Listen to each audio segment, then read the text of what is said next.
Support comes from the Missouri Forest Products Association, saluting Earth Day on April 22nd with an ongoing commitment to help offset carbon emissions with sustainable harvesting of Missouri forests. Details at choosewood.com. It's Wednesday, August 24th. This is The Gateway. I'm Wayne Pratt. Sex workers who usually walk a fine legal line say they are experts at navigating Missouri's abortion ban. Sex workers offer a beacon of wisdom, guidance, and hope in a post-Roe world. In just a few minutes, St. Louis Public Radio's Farrah Anderson will report on an abortion access fund for sex workers in Missouri. The first of three former St. Louis aldermen charged with corruption involving development incentives has admitted to his role in the scheme. St. Louis Public Radio's Rachel Littman has more on yesterday's court appearance by John Collins Muhammad. What do you have to say to the city of St. Louis residents? Anything to say to them? Collins Muhammad did not speak to reporters as he left the federal courthouse in downtown. He pleaded guilty to 3 felonies for taking cash, campaign contributions, and other gifts in exchange for helping a developer get incentives.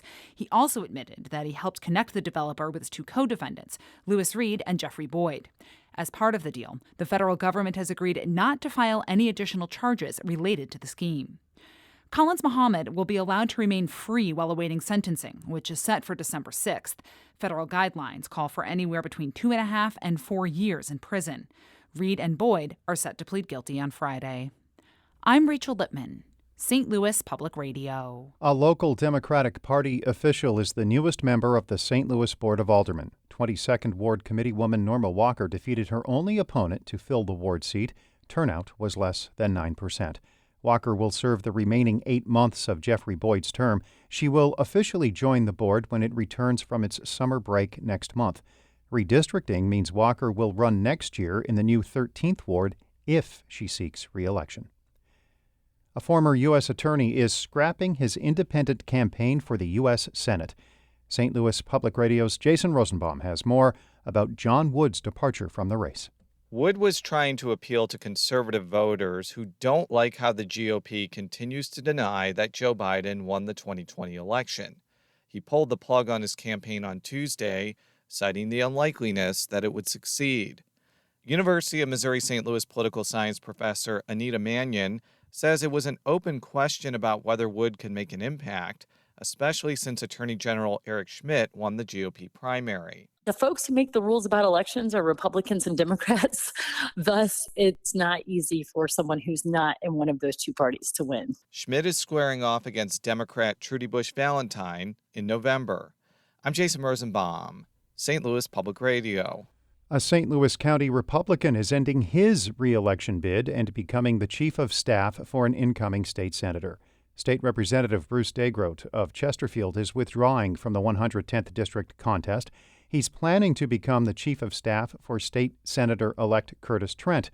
The Springfield Republican is running unopposed in November. Degroat is a former Chesterfield City Councilman who handled some major legal and criminal justice bills. He helped pass legislation this year that would allow infants born in prison to remain with their mothers for up to 18 months. Republicans will choose a new nominee in the district that includes parts of Wildwood and Chesterfield. The new candidate will square off against Democrat Josh Thaxton in November. Congresswoman Cori Bush is headed to Colombia and Mexico. The St. Louis Democrat is part of a congressional delegation meeting with Colombian President Gustavo Petro. She'll also be talking with Mexican officials about climate change, guns, drug trafficking, and immigration. A Bush spokeswoman is not revealing the dates of the trip for security reasons. Bush recently won a Democratic primary for a second term in a landslide. She is heavily favored to win re-election in November against Republican Andrew Jones. An educator and accomplished musician will be the new leader of Jazz St. Louis. St. Louis Public Radio's Jeremy Goodwin reports. Victor Goins has a long resume in the classroom and on stage. He led the Jazz Studies Department at Northwestern University for 14 years and has played clarinet for decades with the Jazz at Lincoln Center Orchestra and the Wynton Marsalis Quintet. Goins says he wants to use his public profile to get more people through the doors of Jazz St. Louis. I'm hoping that my presence in the world will help bring not only the community of St. Louis closer together as an arts community, but to bring the world to St. Louis so they can actually identify all of the great things that the city has to offer.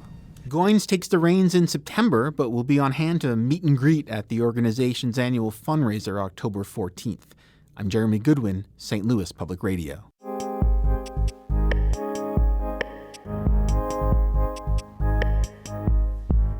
Missouri banned nearly all abortions after the Supreme Court overturned Roe v. Wade. Now, sex workers in the state are mobilizing for access to out-of-state abortions. St. Louis Public Radio's Farrah Anderson reports. Abortion rights advocates have an arsenal of tactics to fight back against state abortion bans. Lobbying, raising money, encouraging voters to back candidates who support access to abortion, and setting up abortion funds. But their most powerful weapon might be an army, local grassroots groups. Maggie Olivia works with Pro-Choice Missouri, the largest abortion rights organization in the state. Olivia says local groups are essential to helping people who need abortion to get them because they're in touch with the community and know what challenges they're facing. It's going to be these grassroots groups on the ground who are going to be the folks that will be there to serve people when the state has let them down and cannot meet their needs. And one unlikely group is leading the charge to protect abortion in Missouri. The Moho Justice Coalition is a statewide organization of sex workers who advocate to decriminalize and destigmatize sex work in Missouri. The coalition is creating an abortion fund to help other sex workers in Missouri pay for the costs of an abortion in Illinois. On one blazing Friday afternoon, volunteers set up tents and card tables on a busy corner of Wellston, a municipality in North St. Louis County.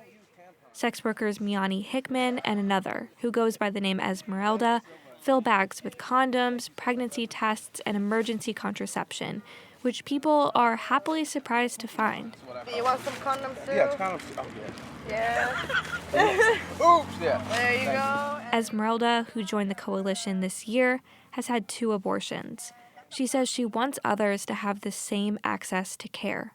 Knowing that I had that option and how difficult was at those moments in my life, and knowing now that a lot of people they don't have the option that I had, and it put me in a position of I need to do something about this. Esmeralda says she began sex work during the pandemic to make ends meet. She says access to abortion is critical for sex workers because pregnancy could be a part of the job. Sex work is with our own bodies, and we're always in the verge of getting pregnant or getting an STD. Indigo Hahn, Moho's co-founder, says everyone who is advocating for abortion protection is ultimately fighting for the same thing. Because at the end of the day, what we are all advocating for is for people to be able to be in charge of what they do with their bodies. Hahn says those working to protect abortion access could look to sex workers for help. Sex workers are not only an insight into the playbook of reactionary policies and what they might target next, but also what are ways of finding solutions. Now, Hahn says the community is ready to lead the fight for abortion rights. Sex workers offer a beacon of wisdom, guidance, and hope in a post-Roe world. That's because they've long had to walk a fine legal line. Heather Berg is a professor in women, gender, and sexuality studies at Washington University who studies sex work. She says old laws that make it illegal to transport sex workers and new ones that shut down websites where sex workers advertise make the work risky and could be used as a template for laws that make it illegal to help someone get an abortion in another state. She says the workers are experts in staying safe and navigating new abortion restrictions throughout the country. Sex workers always warn with policing and surveillance policy that they won't be the last ones, that they're canaries in the coal mine. Now, they say everyone affected by restrictions to bodily autonomy needs to join the fight. I'm Farrah Anderson, St. Louis Public Radio.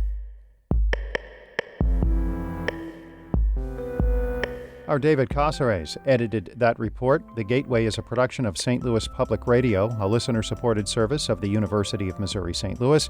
Music by Ryan McNeely of Adult Fur. I'm Wayne Pratt. Have a great day.